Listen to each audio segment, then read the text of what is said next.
Shalom Aleihim. Bapak Yahweh memberkati saudara sekalian. Malam hari ini saya akan menyampaikan satu materi yang saya beri judul Kasus Ditutup.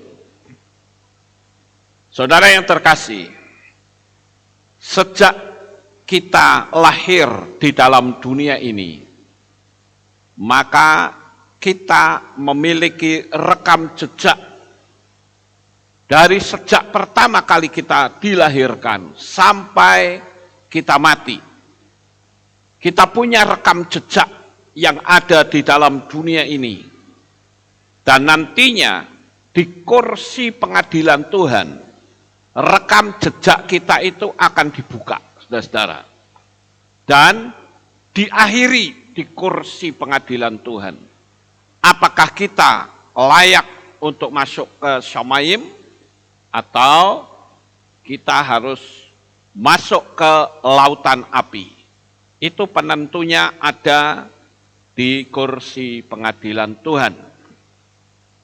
Kalau kita melihat komputer, saat saudara melakukan pekerjaan menggunakan komputer, maka apapun yang saudara lakukan, itu ada rekam jejaknya, saudara-saudara.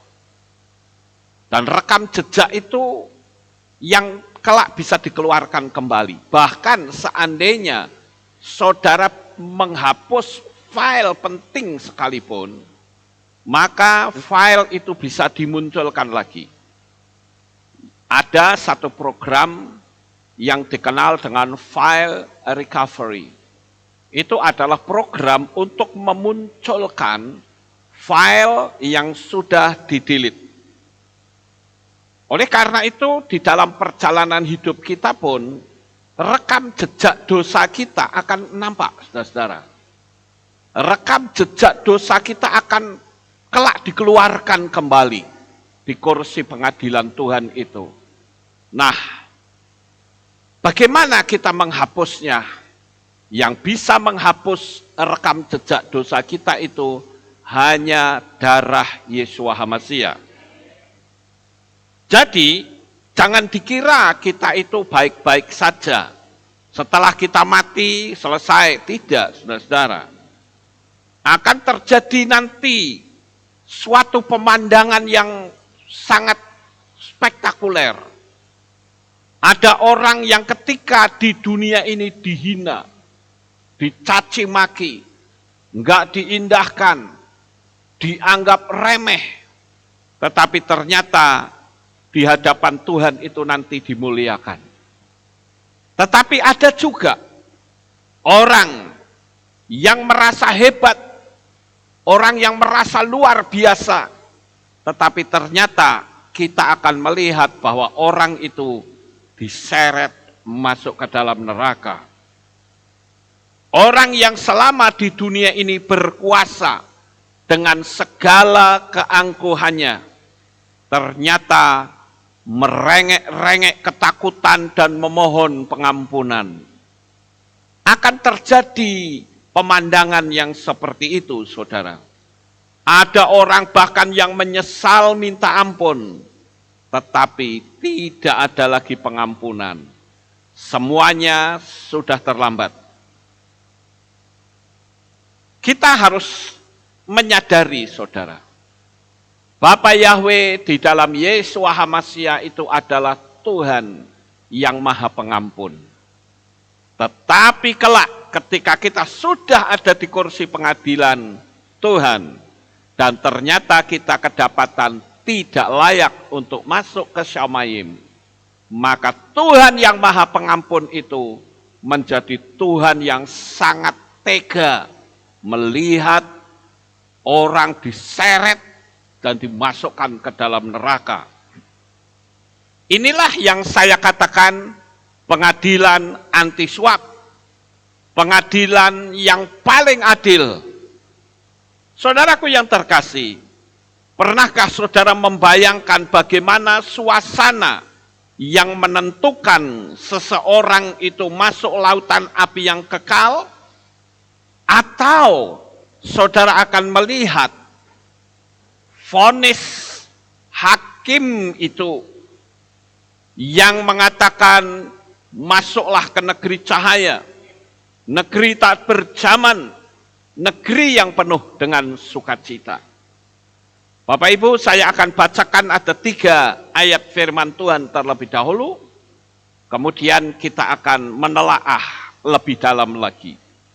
Di dalam kitab 2 Korintus pasal 5 ayat yang ke-10 dikatakan, sebab seharusnya lah kita semua dinyatakan di hadapan tahta pengadilan Hamasyah, supaya masing-masing dapat menerima hal-hal melalui tubuh sesuai dengan apa yang telah dia lakukan, entah baik ataupun buruk.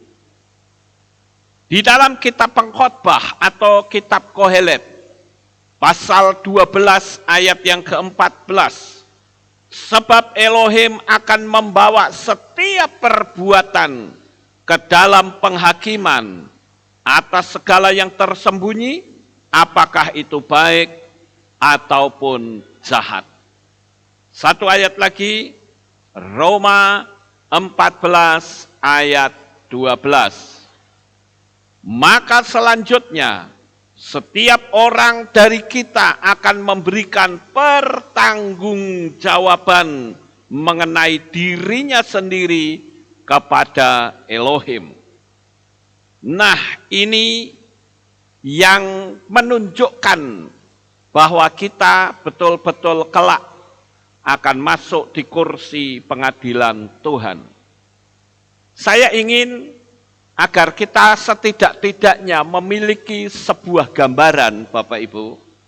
Saya akan ajak 4 orang untuk maju ke depan, menjadi gambaran bagi kita, supaya kita bisa memiliki bayangan, oh pengadilan Tuhan itu nantinya seperti itu.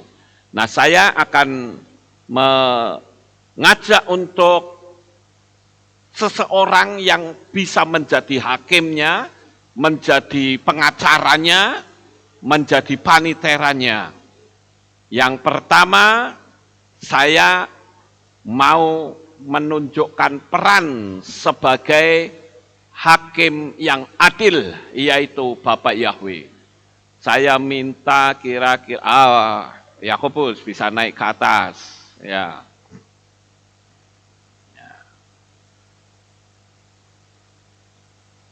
Ya, di sini, berdiri di sini. Ini berperan sebagai Bapak Yahweh, saudara. Bapak Yahweh nggak pakai masker loh. Ya. Ya, ini yang pertama, saudara ya. Kemudian yang kedua adalah jaksa. Jaksanya siapa ini? Brisco, boleh, ya. Ya.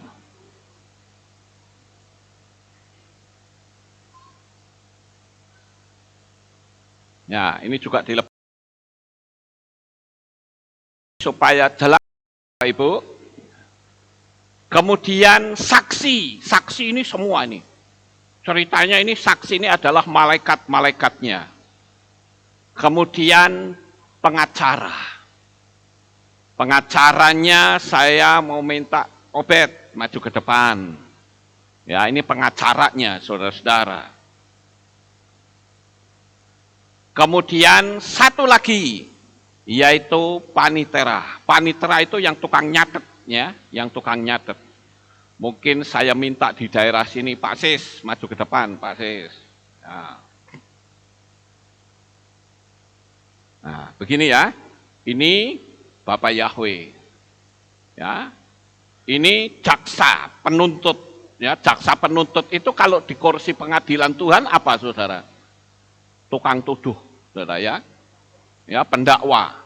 Nah, Pasis ini adalah panitera yang tukang nyatet, saudara. Ini di sini. Oke. Ya. Kemudian Pak Obed ini sebagai pengacara. Pengacara menurut saudara siapa? Yang berperan jadi pengacara itu siapa? Pengacara kita siapa? Yesua. Jadi saudara punya gambaran ya. Nah ini, lihat nih ya, gambarannya seperti ini. Ya, mungkin Pak Opet di sini, Pak Brisko sebelah sini, agak maju sedikit. Ya. Nah, terus Pak Sis di sebelah sini, yang tukang nyatet di sini, saudara-saudara. Perhatikan baik-baik. Paling tidak saudara punya bayangan. Ya. Orang yang tertuduh itu saya, yang sedang dihakimi. Saya mati ini ceritanya. Ya, begitu mati roh saya datang. Saya berada di sini. Saya menghadap kepada Bapak Yahweh. Saudara tahu, si penuduh akan mengatakan, orang ini melakukan kejahatan. Orang ini memiliki meterai nama saya. Maksud saudara? Ya, dia tuduh saya. Kemudian, Pak Obed ini sebagai Yesua, dia bilang, oh tidak, sudah dihapus. Meterainya sudah diganti dengan namaku. Ngerti saudara-saudara? Nah, terus dia yang catat, Pak Sis ini. Nah, nanti dia yang buka kitab kehidupan, saudara-saudara. Begitu kitab kehidupan dibuka, baru nama saya tertulis atau tidak di situ. Begitu nama saya tidak tertulis, maka Bapak Yahweh akan berkata, seret orang ini masuk ke dalam neraka. Malaikat-malaikat akan datang dan nyeret saya masuk ke dalam neraka. Sampai di sini saudara punya bayangan enggak? Ya? Oke. Setelah punya bayangan, saya akan lanjut, saudara punya bayangan sendiri, seolah-olah mereka masih ada di sini ya. Oke, silahkan kembali ke tempat masing-masing. Peran sebagai penuduh, saya batalkan. Karena ini dunia alam roh ya, Bapak Ibu. Jadi, saya harus lakukan itu. Baik, saudara-saudara. Sekarang saya akan kasih tahu kepada saudara sekalian. Bapak Yahweh itu adalah hakim yang adil, bukan sosok lain. Saudara mesti ngerti itu. Yang ada di sini tadi. Saya akan tunjukkan ayatnya terlebih dahulu. Daniel 7 ayat 9 sampai 10. Aku melihat hingga tahta-tahta diturunkan. Dan yang lanjut usia duduk. Jubahnya putih seperti salju. Dan rambutnya seperti bulu domba yang bersih. Tahtanya memiliki nyala api. Roda-rodanya seperti api yang berkobar-kobar. Suatu aliran api muncul. Dan mengalir di hadapannya ribuan orang keluar melayani dia. Dan berlaksa-laksa orang berdiri di hadapannya. Pengadilan bersidang dan kitab-kitab dibuka. Kira-kira saudara punya bayangan enggak? Betapa ngerinya, bahkan kita merinding saudara kalau lihat suasana yang persis seperti kitab suci kita. Amin. Bayangkan orang yang lanjut usia duduk, ya rambutnya putih seperti bulu domba yang bersih, tahtanya itu berkobar-kobar nyala api. Ngeri nggak saudara? Duduk dengan segala kemuliaannya yang dia miliki, itu energi kemuliaannya saja, itu bisa menghempas banyak orang, saudara. Inilah yang ditakuti oleh para lawan-lawannya. Bapak Ibu, saudaraku yang terkasih, kita melihat pemandangan seperti itu saja, itu sudah membuat hati kita itu ketakutan, saudara-saudara. 1 Petrus 1 ayat 17. Dan jika kamu memanggil Bapa, dialah yang tanpa pandang muka menghakimi sesuai dengan perbuatan tiap-tiap orang. Jalanilah waktu pengembaraanmu itu dengan rasa hormat. Ini kita bicara tentang Sang Bapa sebagai hakim yang adil. Punya bayangan ya Bapak Ibu? Oke, sekarang Yesua yang ada di sebelah sana. Yesua itu sebagai pengacara atau lawyer. Yesua itu sebagai pembela kita. 1 Yohanes 2 ayat yang pertama dikatakan, "Hai anak-anakku, aku menuliskan hal-hal ini kepada kamu, supaya kamu tidak berdosa. Dan jika seseorang telah berdosa, kita memiliki pembela pada Bapa, yaitu Yesua HaMasiah yang adil." Hebat ya Bapak Ibu, kita punya pembela yang luar biasa. Roma 8 ayat 38. Siapakah yang menghukumnya?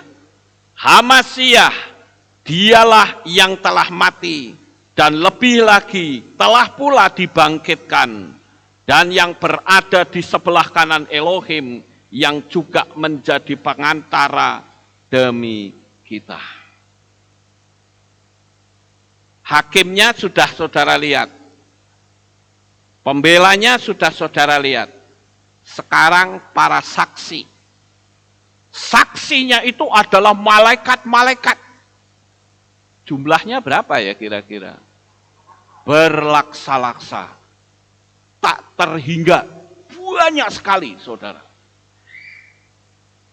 Dialah malaikat-malaikat yang menyaksikan kehidupan kita selama kita ada di dalam dunia ini. Maka tadi saya perankan malaikat-malaikat itu saudara semua yang hadir di sini. Mungkin juga saudara yang ada di rumah. Itu juga saya sebut sebagai malaikat-malaikat yang menyaksikan. 1 Korintus 4 ayat yang ke-9. Sebab aku menganggap bahwa Elohim telah memamerkan kami, para rasul yang terakhir, seperti yang terhukum mati. Karena kami telah dijadikan tontonan bagi dunia, bahkan bagi malaikat-malaikat dan bagi manusia. Bicara tentang malaikat-malaikat sebagai saksi ini cukup banyak, saudara-saudara. Bahkan semua kepercayaan itu mengakui bahwa tiap-tiap manusia itu dimonitor kehidupan mereka. Siang malam 24 jam non-stop. Tidak ada yang lewat satupun. Kemudian si pendakwa atau si setan, saudara. Atau yang saya sebut sebagai jaksa. Setan itu menjadi pusat sesembahan yang kelak akan menuduh seseorang.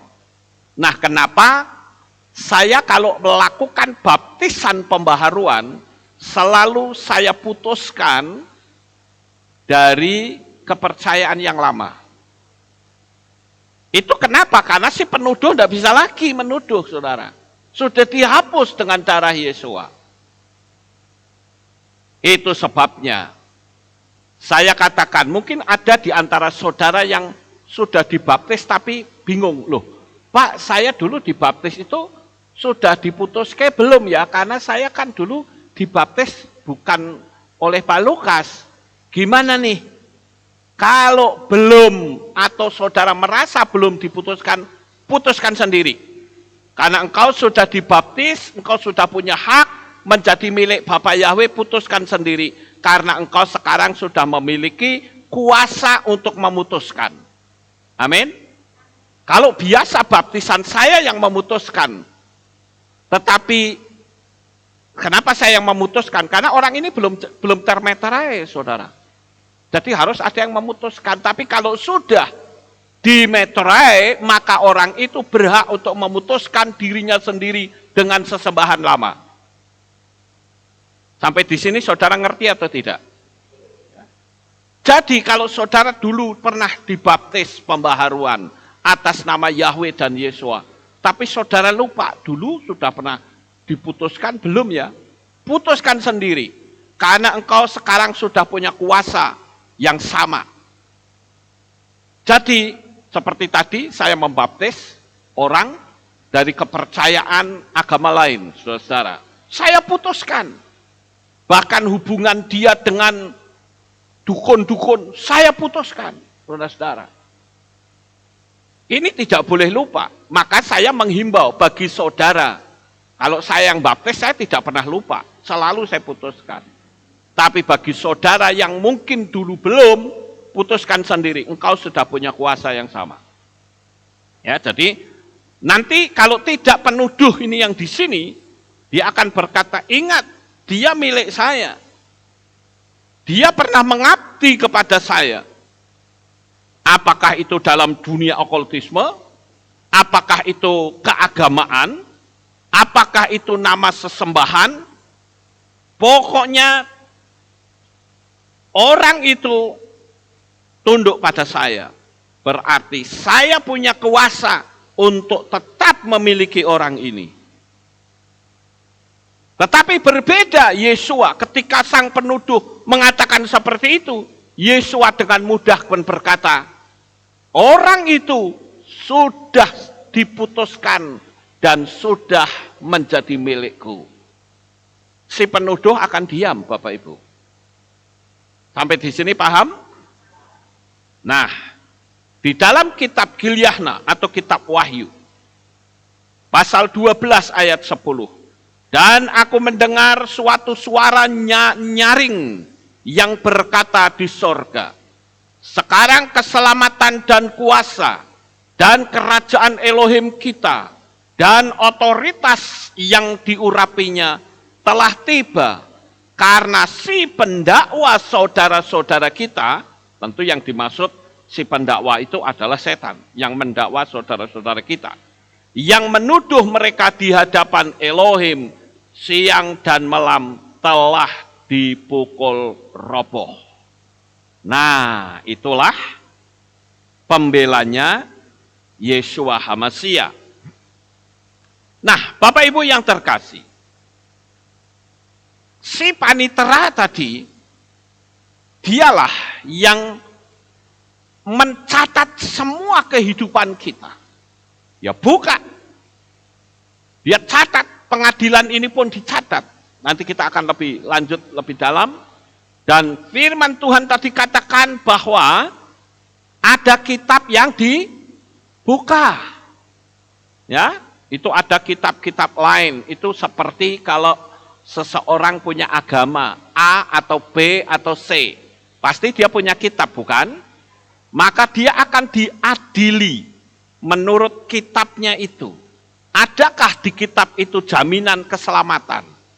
Kalau ada, siapa yang menjamin? Siapa pemilik surga? Harus jelas. Dan saya katakan, tidak ada pemilik surga kecuali Bapa Yahweh di dalam Yeshua HaMashiach. Itulah pemilik surga, saudara.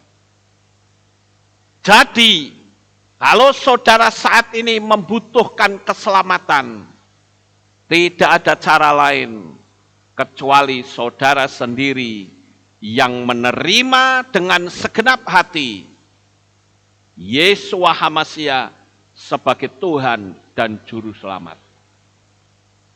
Di luar itu tidak ada jaminan. Firman Tuhan katakan, akulah satu-satunya jalan, kebenaran dan hidup.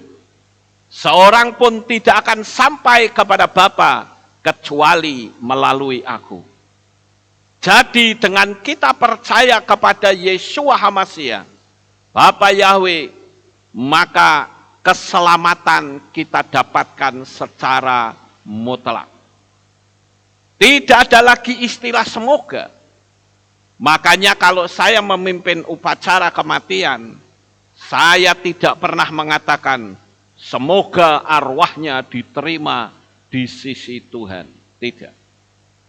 Tapi saya akan katakan orang yang meninggal ini sesuai dengan iman, maka dia sudah dipastikan untuk selamat sampai di Samayim.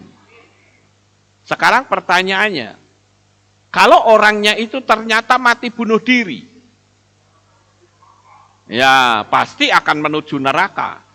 Tapi saya sebagai pengkhotbah kan tidak mungkin saya ngomong, lihat orang yang mati ini masuk neraka, pasti kelojotan dia di sana. Kan tidak mungkin, Bapak Ibu. Saya tidak akan bicara tentang orang yang meninggal, karena saya nggak tahu persis imannya dia. Paham nggak Bapak Ibu? Saya hanya akan memberitakan kabar keselamatan. Saya tidak akan menyinggung sama sekali iman orang ini. Apalagi kalau jelas-jelas dia mati bunuh diri. Nggak mungkin saya menceritakan orang ini, tidak mungkin. Jangan nyontoh orang ini masuk neraka ini. Nggak mungkin, saudara. Orang pasti akan, wah, Pak Lukas itu bagaimana sih? Masuk neraka ya masuk neraka, orang sedomongke. Kan pasti gitu, saudara. Atau saya akan memberi penghiburan, saudara. Saudara kita ini pasti selamat sampai di Samayim. Orang yang nonton bilang, ngawur. Lawang matinya bunuh diri kok masuk Samayim. Makanya saya tidak akan menyinggung orang yang meninggal. Tetapi kalau yang meninggal ini orang yang percaya kepada Bapa Yahweh, bahkan sebelum meninggal juga sudah Shema Yisrael, sudah didoakan, mengaku kepada Bapa Yahweh, percaya kepadanya, pasti masuk surga enggak? Pasti, saudara. Ini yang penting yang harus kita miliki. Bapak Ibu, saudaraku yang terkasih. Sekarang yang menjadi pertanyaan adalah, apa yang dijadikan pembicaraan dalam penghakiman itu? Ada ayatnya cukup banyak, tapi saya pikir saya nggak perlu baca ayatnya ya. Nanti jadi konkordansi lagi, saudara. Pokoknya percaya aja deh. Apa yang saya katakan itu ada dalam kitab suci. Yang pertama kali yang menjadi pembicaraan adalah kebaikan atau kejahatan setiap manusia. Itu yang nanti akan dibicarakan di kursi pengadilan ini, saudara-saudara. Dan kursi pengadilan ini, saya bisa membayangkan suasana begitu mengerikan.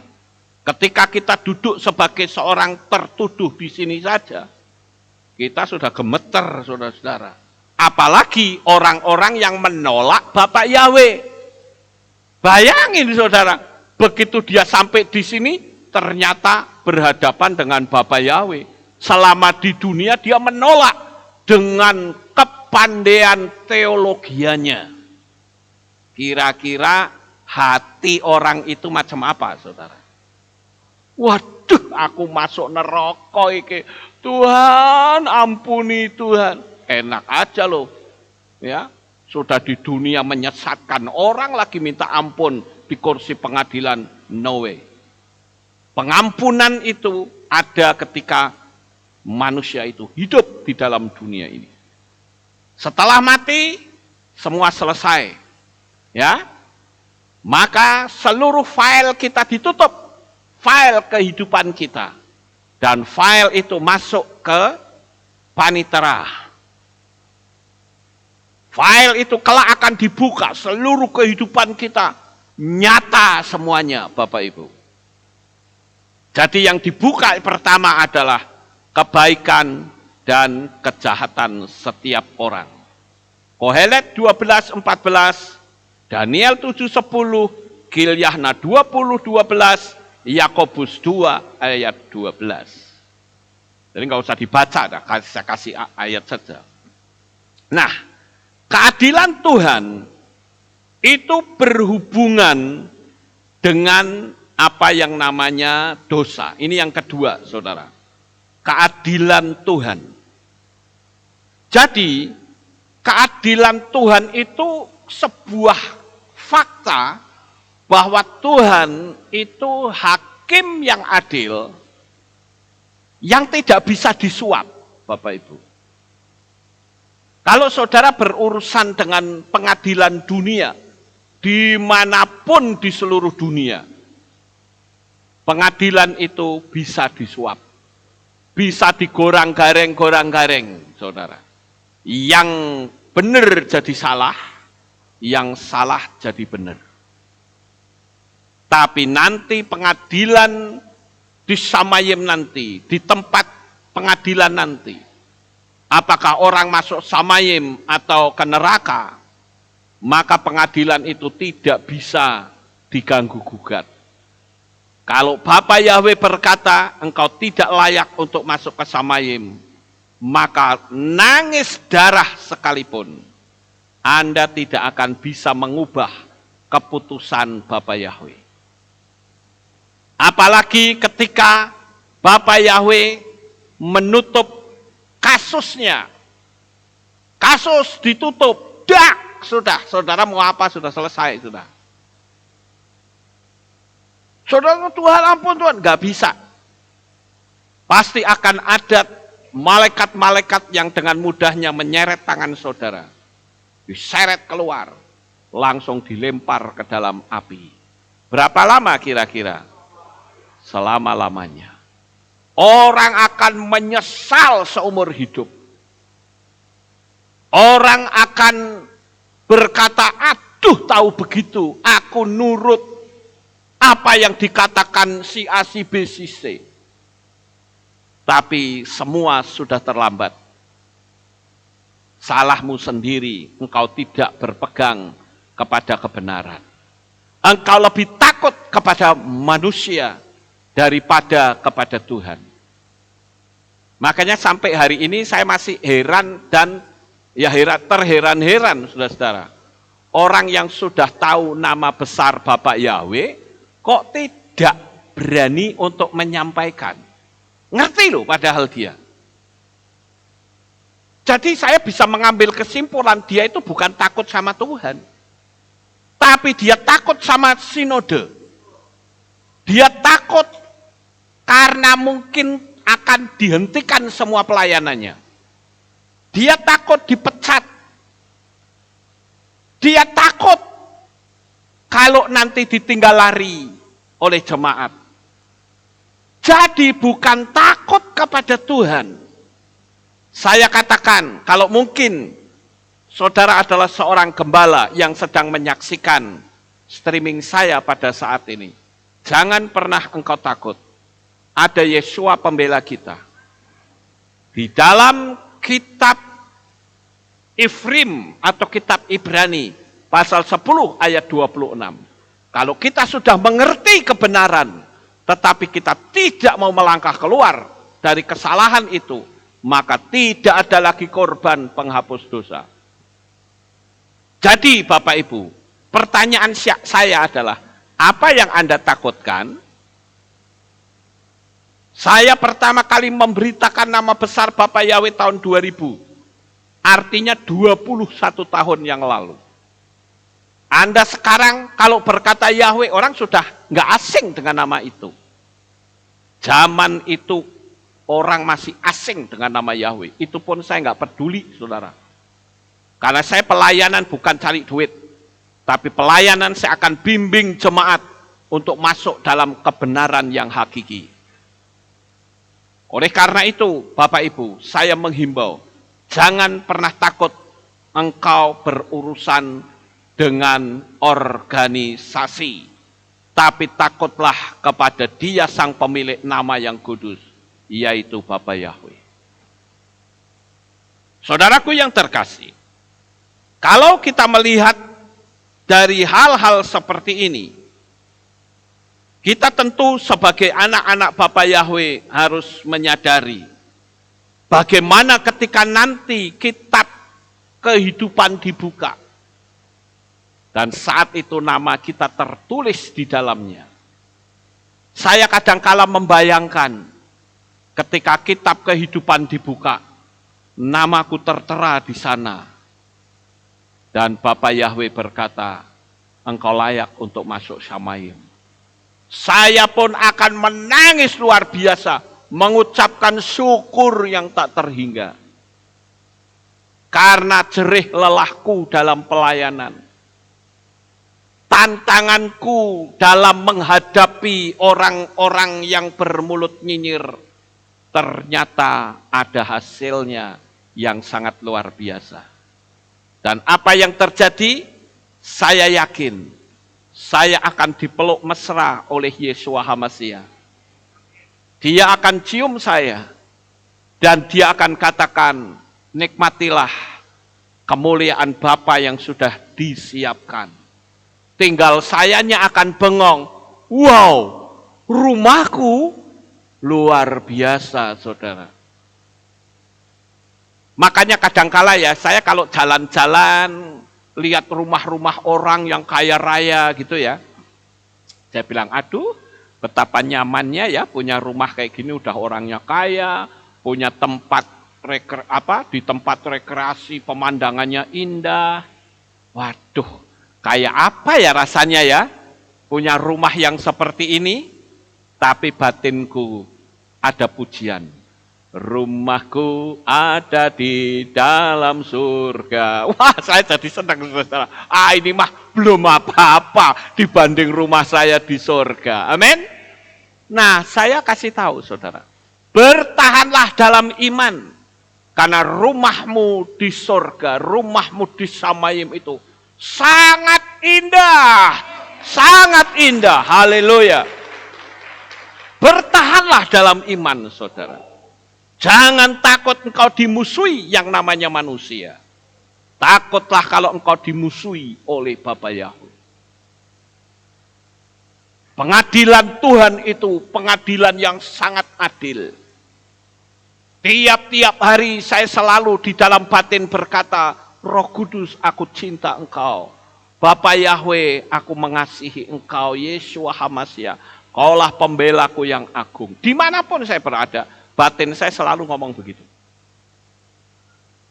Itu yang saya lakukan. Kenapa saya lakukan seperti itu? Karena saya bisa saja lengah. Ada serangan-serangan gelap yang menyerang saya, tetapi karena nama kudus itu saya sebut, maka kekuatan itu akan mental keluar, saudara. Hati-hati. Kita bukan sedang beragama. Ingat itu, saudara.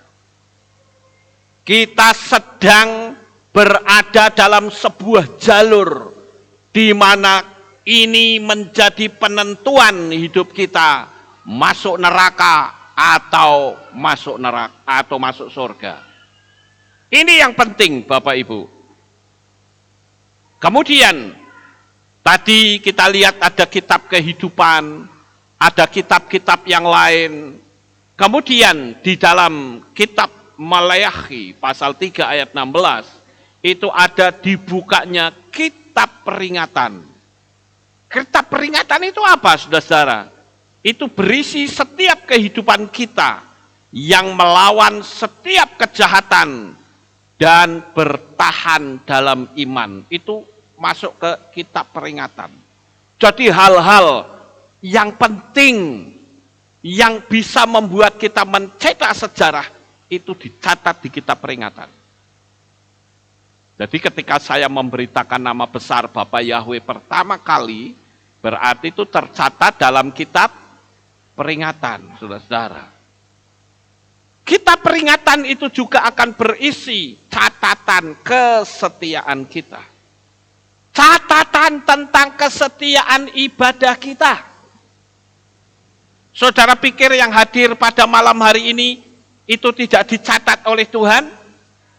Ada upahnya sendiri, saudara. Orang yang rumahnya dekat dengan orang yang rumahnya jauh, apakah upahnya sama? Tidak, saudara. Rumahnya jauh pasti otomatis upahnya juga lebih besar. Itulah keadilan Tuhan, Bapak Ibu. Jadi jangan sampai kita lelah. Hujan sedikit gak mau datang. Lelah, nanti pada waktu mau berangkat, kedatangan tamu. Sebaiknya bagaimana kalau kedatangan tamu?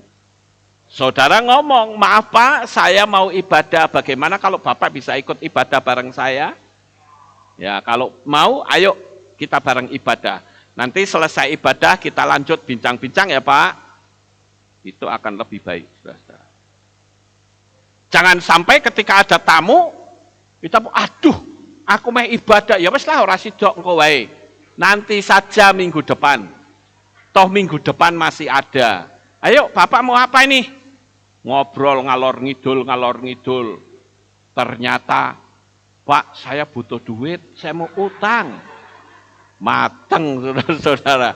Ya, tuasan tidak kebaktian, malah dijalui utangan, saudara-saudara. Gimana, ayo? Rugi nggak kita? Rugi, ya. Jadi kita mesti sungguh-sungguh. Kalau ada tamu, ajak tamunya untuk beribadah. Ya. Juga ketika saudara ibadah streaming. Ayo, saudara yang ibadah streaming saat ini. Ini Pak ini yang aktif. Ya, ya. Ayo saudara yang ibadah streaming. Apakah betul saudara ibadah itu dengan khusyuk? Ayo. Atau saudara ibadah sambil ngopi. Sambil makan kerupuk. Sambil makan bubur. Kan sama saja aku lihat di televisi. Ya, pokoknya mereka aja nyanyi, nggak apa-apa. Tapi begitu sudah duduk ya sambil makan bubur, Indomie. Kan di rumah, mana tahu, Pak Lukas nggak tahu. Betul, saya tidak tahu. Tapi ada malaikat yang jadi saksi, betul nggak? Nah, makanya saya kasih tahu nih bagi saudara yang ikut streaming saya. Ayo serius. Ketika pemimpin pujian ngajak bangkit berdiri, saudara bangkit nggak? Bangkit berdiri. Ketika pemimpin pujian suruh ngangkat tangan, ya kita angkat tangan, saudara. Jadi sekalipun saudara ibadahnya di rumah tetap khusyuk. Paham, Bapak Ibu? Ya, jadi kesetiaan kita itu nanti masuk ke kitab peringatan. Kemudian setia dalam doa. Setia melayani. Saudara pikir dalam dunia pelayanan itu tidak ada hambatan? Ada, saudara. Kadang kita gesekan dengan teman gitu ya. Misalnya saja nih, Brisco main musik, chordnya G misalnya. Pemimpin pujiannya, keduren, ketinggian, turunkan lagi. Yaitu ke F, turunkan. Tapi Brisco ngotot, tidak, aku suka yang G. Akhirnya otot-ototan. Itu juga jadi suasana nggak nyaman. Tapi setelah nggak nyaman apa? Ya wes, pimpin pujian dewe. Aku ora main musik. Apakah begitu? Tidak, saudara. Itu semua diperhitungkan nanti di kursi pengadilan Tuhan, Bapak Ibu. Amin. Ya, jadi teguhlah dalam pelayanan. Engkau dipercayakan talenta, pergunakan talentamu semaksimal mungkin. Sama seperti saya punya tanggung jawab untuk menyampaikan firman Tuhan. Wabok ngantuk sak pemenge, saya tetap harus mempersiapkan firman Tuhan. Ya. Saya tahu itu adalah tanggung jawab yang Tuhan percayakan di pundak saya. Dan saya tahu bahwa apa yang saya lakukan semuanya akan tercatat. Dan kelak catatan itu akan dibuka. Malaikat Tuhan akan berkata bilang, ini orang ini setia banget nih. Wabok ngantuk luar biasa ya tetep wae. Nah, itu sebabnya Bapak Ibu, kenapa dulu pada waktu ada peristiwa sampai saya pingsan. Ya. Saya dulu kan sering pingsan, bukan? Ya. Saya main drone, masih enak main drone, limut kepalanya, pingsan, saudara. Begitu juga dalam pelayanan, saya pingsan. Sudah pingsan, penggantinya sudah datang, saya bilang tidak, saya harus berdiri. Saya hanya berpikir, kalau saya mati dalam pelayanan, betapa indahnya. Hanya itu saja, saudara-saudara. Jadi kesetiaan kita akan dicatat di dalam buku catatan itu. Kemudian juga ada kitab catatan dosa, saudara-saudara. Ya, di Matius 12 ayat 36-37. Apa saja yang akan dicatat? Yaitu setiap kata-kata yang sia-sia. Kata yang sia-sia itu juga akan dicatat. Artinya gini, tadinya tidak ada apa-apa, tapi dengan kata-kata yang sia-sia, jadi runyam semuanya. Itu dicatat nggak? Catat, saudara-saudara. Runyam semuanya, hanya karena kata-kata yang sia-sia. Ya, kata-kata yang sia-sia yang membuat berantakan semuanya itu saya menyebut dengan istilah lason hara. Lason hara itu lidah jahat, saudara-saudara. Lidah jahat yang bisa mendatangkan kepahitan, yang bisa mendatangkan perpecahan. Ya. Lidah jahat, atau dalam bahasa Indonesianya mungkin lambe turah, saudara. Kan ada tuh, betul ya, istilah lambe turah ada ya. Lambenya kuakean, saudara-saudara. Ya. Itu yang bikin kacau semuanya. Saya pernah mendengar sebuah ilustrasi. Ada seekor macan yang akan menerkam kerbau liar. Tapi kerbau liarnya itu selalu ngumpulnya bareng-bareng, saudara. Nah, si macan ini ngomong sama salah satu, ya, seorang kerbau. Salah satu hewan, sehewan kerbau, ya, seekor kerbau, dia ngomong begini, kamu tahu nggak, itu temenmu itu sama kamu tuh jahat loh. Percaya deh, orangnya itu jahat. Aku pernah denger kok. Nah, itu kan lason hara, betul nggak Bapak Ibu? Lalu yang ini jadi nggak suka sama yang ini. Ribut, saudara. Akibatnya terpecah. Begitu terpecah, macannya datang, mampus lu, kena lu sekarang. Akhirnya apa? Yang misah tadi dicaplok, saudara. Dicaplok sama macan. Akibatnya apa? Mati dia, dicabik-cabik. Lah yang merasa nggak melakukan sesuatu, loh kok koncoku kok dipangan macan? Ya salahnya sendiri, mau dengerin Bapak Ibu. Ini saya pernah membaca sebuah cerita seperti itu. Dalam kehidupan kita sebagai manusia juga seperti itu. Hati-hati dengan lason hara. Ya. Karena lason hara itu akan mendatangkan kepahitan, mendatangkan perpecahan. Kemudian juga ucapan kutuk. Ucapan kutuk itu yang mengandung kata-kata kutuk, saudara-saudara. Penghinaan, kelicikan. Makanya hati-hati menggunakan media sosial. Saya beritahu, tanganmu bisa jadi kutuk. Bukan cuma mulutmu yang jadi kutuk, hati-hati. Kalau saudara nulis di media sosial, tulislah hal-hal yang baik. Sehingga ketika orang membaca, orang akan kagum dengan Bapa Yahweh. Ketika orang membaca, orang akan semakin cinta dengan Bapa Yahweh. Nah, itu baru ucapan yang menjadi berkat. Dan itu pun akan tercatat, saudara-saudara. Semua akan dipertanggungjawabkan di kursi pengadilan Tuhan. Sekarang, bagaimana agar kita lolos dalam penghakiman? Agar supaya pada waktu file kita dibuka, ternyata file kita itu bersih semuanya. Bagaimana caranya? Yang pertama, selagi kita masih punya kesempatan di dunia ini untuk bertobat, bertobatlah dengan sungguh-sungguh. Datanglah kepada Tuhan dengan hati yang tulus. Datanglah kepada Tuhan dengan segenap hidupmu, karena kita menyadari bahwa sekali waktu aku harus diadili pribadi lepas pribadi. Saudara nggak bisa bawa istri, bawa anak, tidak bisa. Saudara akan diadili, dihakimi menurut kehidupan pribadi saudara. Jadi bertobatlah dan menjadikan Bapa Yahweh sebagai Tuhannya. Saya kadang heran, saudara-saudara.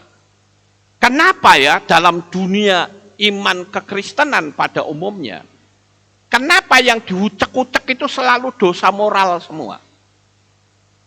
Padahal ada dosa penyembahan yang salah, itu arahnya kemana? Kenapa itu tidak diucek-ucek, saudara? Bahkan ketika disampaikan malah disalahkan. Ketika hidupnya diperbaiki, ngamuk, saudara. Itu ibarat saudara ngaca, tahu ngaca, kaca pengilon, ngaca, tahu ya. Saudara berhadapan dengan kaca ini. Saya pengen lihat wajah saya itu sudah cantik atau belum. Dia lipstik gitu ya, terus ngaca gitu. Ternyata lipstiknya bleber kayak gareng, saudara. Apa yang terjadi? Ambil batu, kacanya dipecah. Brak. Bener nggak? Salah. Kalau dia tahu lipstiknya bleber, ambil kapas, dilap. Kalau ternyata di sini ada celontengan hitam, hapus pakai tisu celontengan hitamnya. Paham Bapak Ibu? Jangan kacanya yang dipecah. Itu kan sama seperti kita.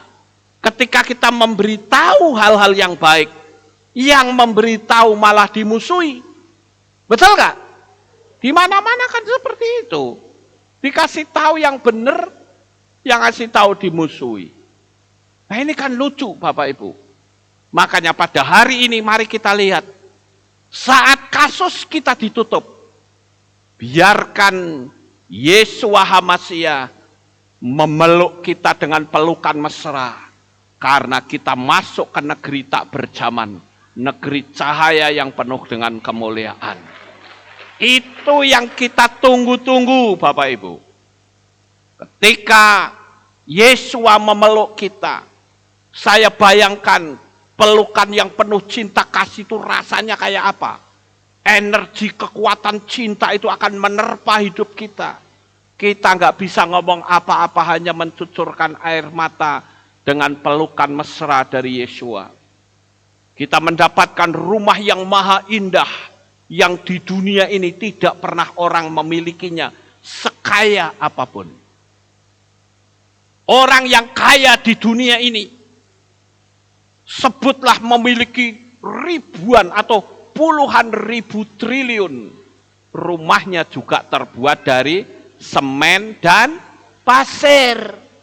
Betul nggak Bapak Ibu? Lantainya paling-paling ya marmer.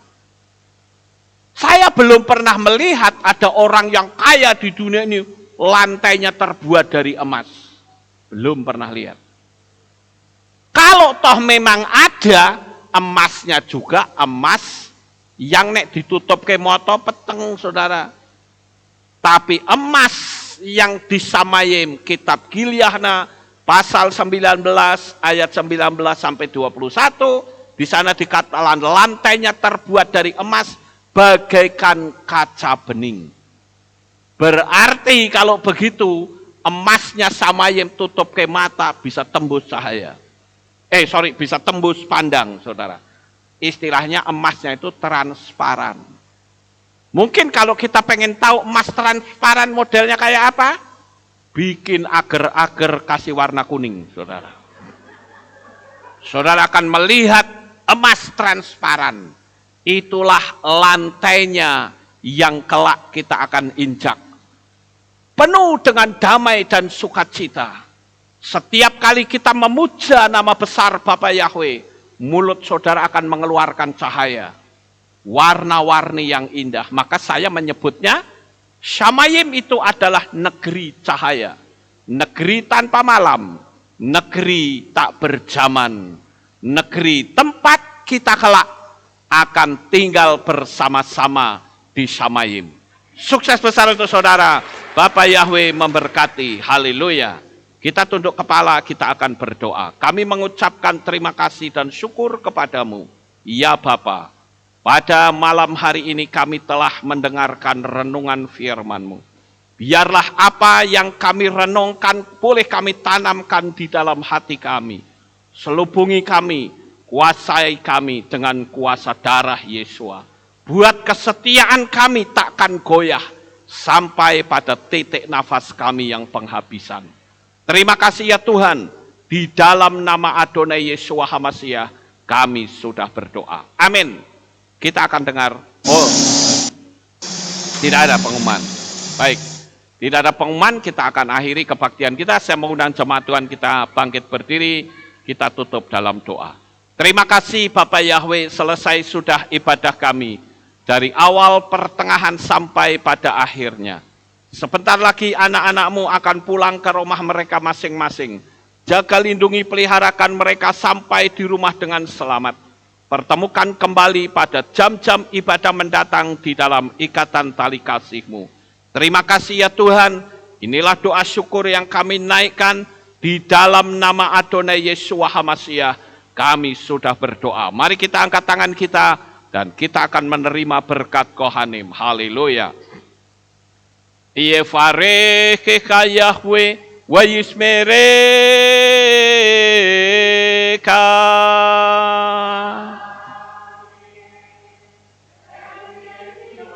Yair Yahweh panau eleka, wihuneka.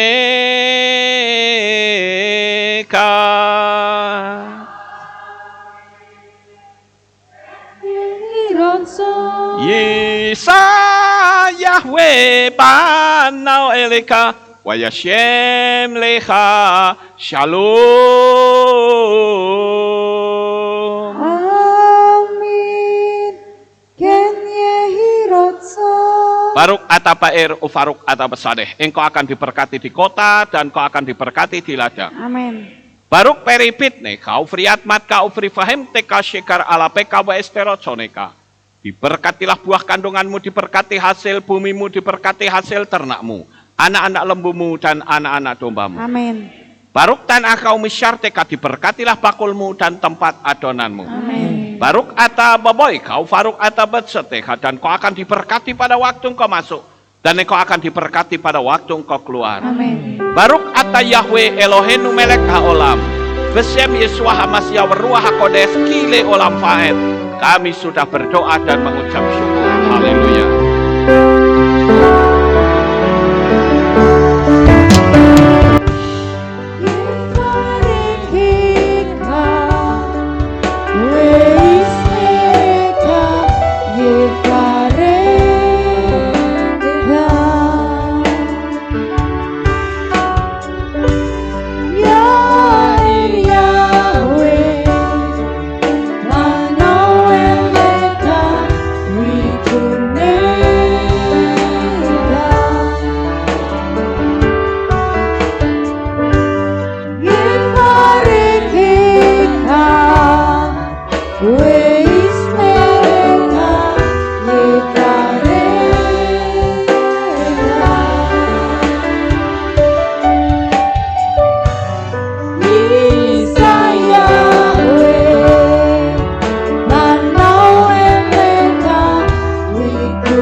Bapak Yahweh memberkati payat.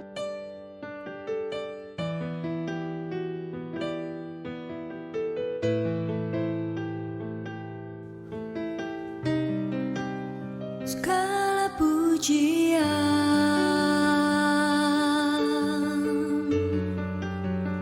hanya untuk-Mu Tuhan, segala kehormatan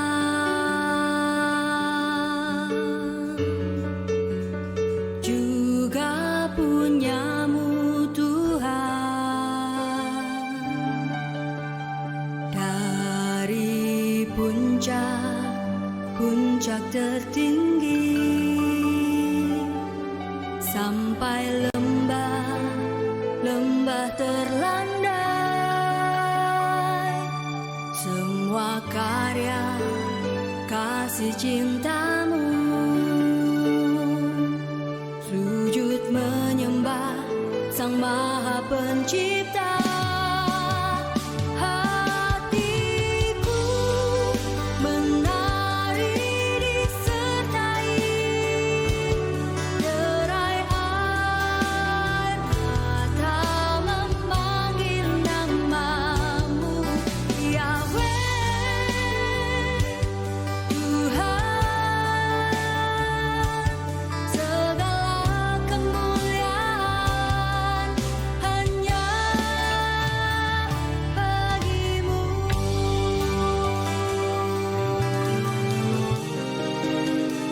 Engkaulah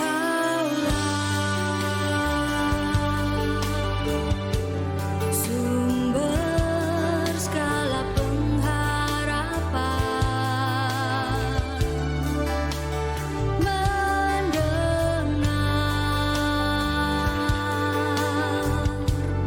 memulihkan hati yang luluh,